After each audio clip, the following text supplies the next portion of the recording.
ভাই এই কয়জনের ফোন চুরি করেছে? কয়জনের ফোন চুরি করেছে? আমরা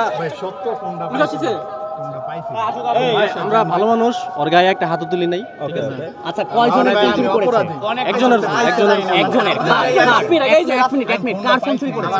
এই যে ওর ফোন হচ্ছে ওর পাঞ্জাবির পকেট থেকে নিয়ে, আমাদের ভিডিও আছে, ভিডিওতে স্পষ্ট দেখতে পাচ্ছি পাঞ্জাবির পকেট থেকে নিয়ে ওর পিছন দিকে চলে আসছে। তো এই ভিডিও দেখে ওর পিছু নিছি। পাইছি কি বলতে চুরি করছি?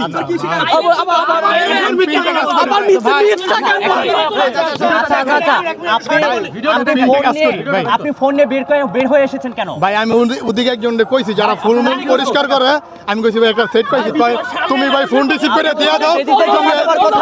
আপনার তো সেটা বেদিতে জমা দেবার কথা, আপনি সেটা নিয়ে বেরিয়ে আমি একজনকে কইছি ভাই যে সেইটা একটা পাইছি ভাই। এখানে হচ্ছে বিএনপি পুলিশ আছিল। কয় তুমি ভাই বাইরে যাও না ভাই, কয় তুমি ফোন রিসিভ করে দিও।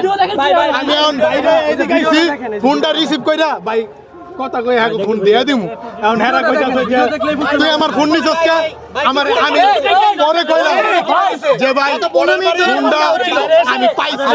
আমরা যার ফোন চুরি হয়েছে তার কাছ থেকে বক্তব্যটা একটু শুনতে চাই, আপনি একটু বিস্তারিত আমাদেরকে বলবেন।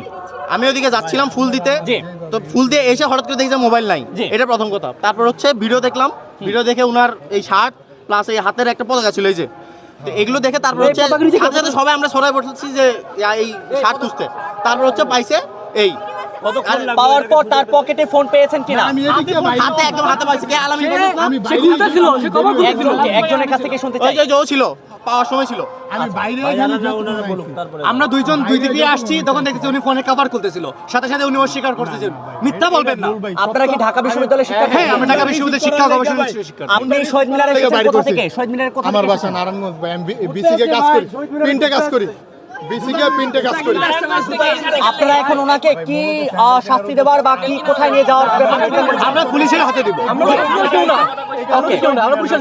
দর্শক মণ্ডলী দেখতে পাচ্ছেন যে তারা সরাসরি পুলিশের হাতে তুলে দেওয়ার জন্য প্রস্তুতি নিচ্ছে, আমরা সেই বিষয়টিকে স্বাগত জানাতে চাই।